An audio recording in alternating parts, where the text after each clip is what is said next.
What if it was true that burnout is just a mindset piece? There may be some truth to this, because what is a common, perception or belief around burnout is that we're doing too much. Hello and welcome to another episode of the Soulful CEO Path, the podcast for purpose-driven entrepreneurs who are building wildly abundant and aligned businesses that create ripple effects of positivity in the world. And if you've been around here, you know that this show isn't about cookie cutter tactics or surface level strategies. Here we dive into real and meaningful conversations that empower you to grow both as a business owner and as a human. And I'm so excited to dive into today's controversial topic with you, because one of my commitments to you in this show is to share with you the tools and strategies that I use both on an outer level, so in my business, but on an inner level as well, to help me navigate the wild ride of entrepreneurship. And every single tool that I share is something that I use myself and I use with my clients. So anything I share with you in this context, I'm not just reading from somewhere or, making it up. Is like, these are tools that I have really worked with. And today I want to talk about this concept that I think is so important for entrepreneurs, especially, humans in general, but especially entrepreneurs. And this concept is the idea of psychological flexibility. Now, one of the things that I've seen over and over again, and this is just something that, some people have it more innate versus some people have to work on this. So some people are just more naturally flexible in their thinking, and then other people have more rigid black and white ways of seeing the world. Now, no matter how you're coming into this work or this conversation, psychological flexibility, this is a term from psychology, can be learned. And it is one of the most powerful tools to help rebound and just stay flexible in your thinking so that you can grow and evolve and not get stuck. Like, we hear this term all the time, is like, if you're stuck, or coaching helps you get unstuck. And sure, that's true, but there's tools that can help you do this like in an instant. So today I want to talk about psychological flexibility in the context of a real world trigger that got me, I guess it was like a few weeks ago now, as I was scrolling on Facebook, as you do. And I came across this post and I read this post, and it was from someone that I actually admire and respect. And the post said, "Burnout's not real, it's a mindset." Now, when I read this, my reaction was an immediate, triggered response. I could feel it in my body. I went into defense. I went into contraction. I started to have the thoughts and the beliefs that, well, that's not true, or that's super harmful to say. And I started pulling from my lived experience of having experienced burnout. And if it's, by the way, it feels really real. It is real. Like, I've had the experience of not being able to do anything other than the coaching calls I had for the day, maybe like 2 or 3 of them. And in between those calls, having to sleep on the couch and nap just to get enough energy to be able to have those calls again. So I'm coming from this perspective that burnout is very real. I'm reading this post, feeling this, triggered response. And instead of going into they're wrong, I'm right, or going into this polarized thinking, one of the things that I've learned how to do, and one of the things that I really work with my clients in doing, is using triggers as doorways into cultivating psychological flexibility. Because even if my position is true, which, by the way, in my experience, I don't know if you found this, but there's very few things in the world that are absolutely true. Like, there are versions of the truth. There are perspectives on the truth. And so when we get stuck in this idea that this is true and that's not true, we don't learn and grow from that place. But what is powerful is checking in on your truth. So when I've come up against things like this is just one example, but when I come up against things like this that create this triggered response for me, that's an invitation to look at what's causing that trigger. And if at the end of the inquiry, I'm like, no, like I feel firm in my position, awesome.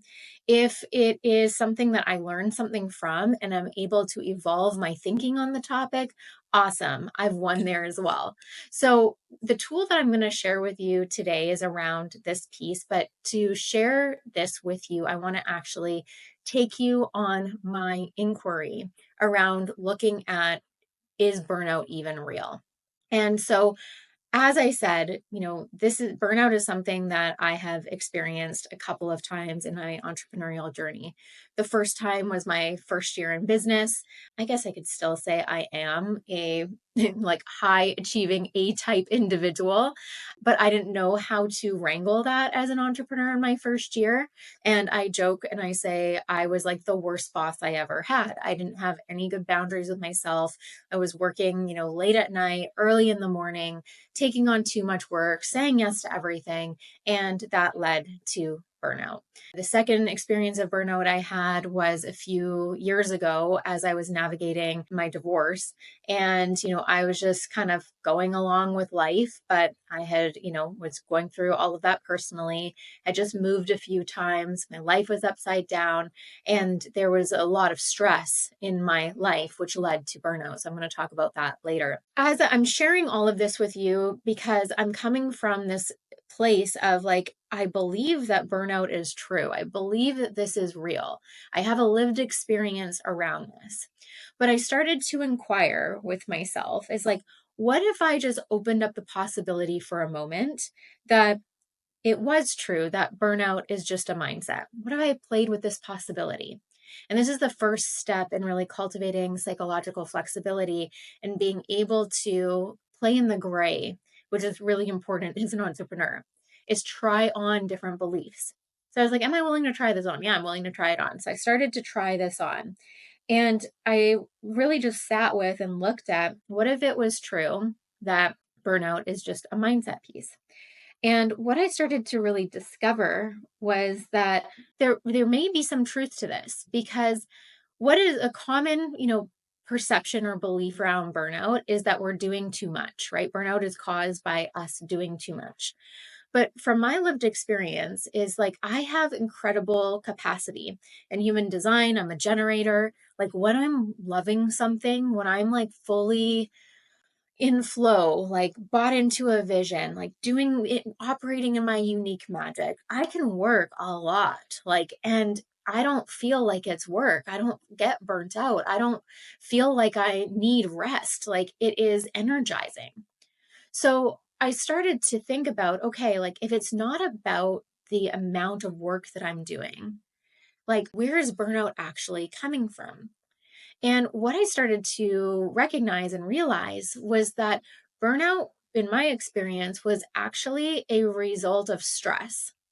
So it wasn't necessarily about the amount of work. It was related to the way I was relating to and perceiving stress in my life. Now, one of the things that is a really interesting distinction in psychology is that there's actually two types of stress. There's distress, which we often think about when it comes to stress, which is the negative form of stress. It's something that actually, causes us to go into fight, flight, or freeze, raises our cortisol levels. Like, it's not good. And then there's this other kind of stress called eustress. And eustress is a positive kind of stress. And we actually need eustress in order to grow.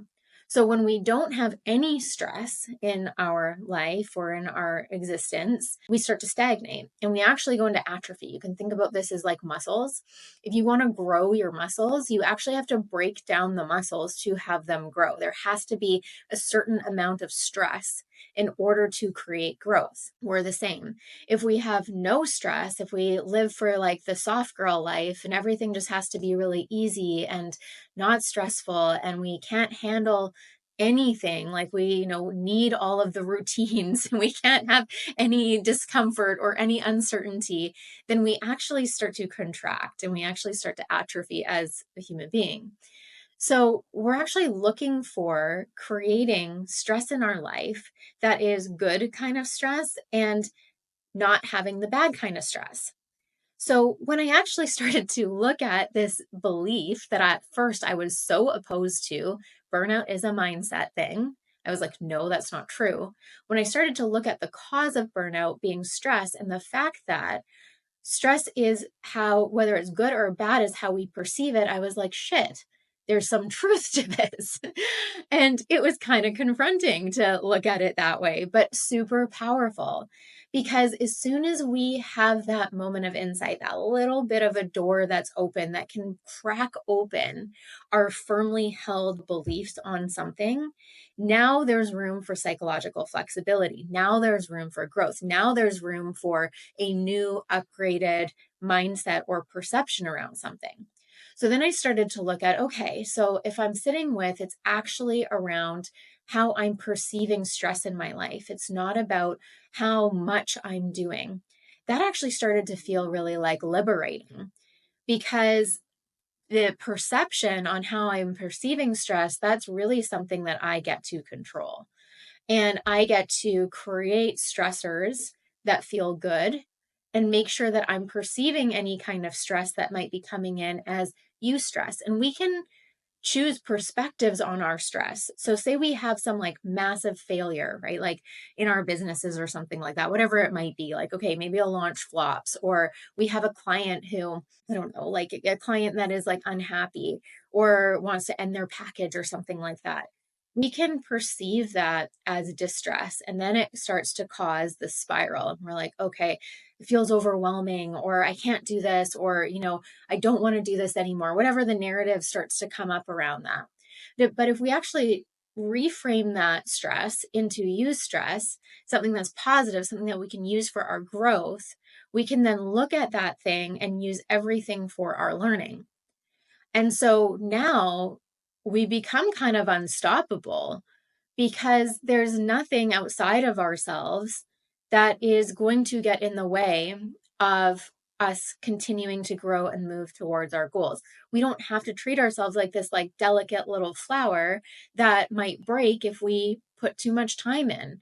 And I'm not saying, like, I'm not advocating for 12, 14-hour days of work. I'm just saying that we don't have to worry about that. And we can do that if we want, and we don't have to do that if we want, but we don't have to put these like self-imposed barriers on ourselves to be like, the only way I can be successful is if I have my 4-hour morning routine. I only do this much. And, I don't ever stress myself out. Then we're like contracting or shrinking. But in this case, we can actually open up and be like, you know what? Anything that comes my way, I get to choose how I perceive that stress, and I get to lean in to it as an opportunity for growth. So, pretty interesting how this took me like, I don't know, maybe 30 minutes in terms of a process, like sitting down. But obviously, I'm out on walks, I'm thinking about this, all these things. And when I got to the end of this, I was like, okay, this is super interesting. And I wanted to share this because this is a process and a practice that you can use. Not only the burnout piece, I mean, I'm not here to advocate for is burnout a mindset thing or not. That's not really the point here. The point here is to help you see that your thoughts and your beliefs are not fixed, and to thrive as both a human being and an entrepreneur. Learning to break down your thoughts, have psychological flexibility, choose and re-choose is huge when it comes to being able to meet the challenges that you're faced with and not get hooked by the triggers that are out there. Because the reality is there's going to be another social media post that will hook you. There's going to be something in the news that will hook you. There's going to be a family member who's going to say something and it's going to hook you. And learning how to get unhooked from our triggers and not just take like a defensive stance, because this is what I often see is people like not getting hooked, but just being like, that's not right. And we end up with these polarizing things, but instead being able to look at what's true for you and being able to use mindset tools like this to really question your beliefs. And this is where you'll be unstoppable. So As I said, I'm so committed to sharing tools like this with you in these solo cast episodes. So if you have any specific questions or anything that you would like some support on in your entrepreneurial journey, maybe it's like how to deal with doubt, how to overcome upper limits, how to navigate fear of failure, all of these things are things I love supporting people with, and I would be happy to do an episode on them. So just send me a request at Kristin Constable, and I'll be back here soon with another episode like this. Share with me what you loved, and I will see you in the next episode.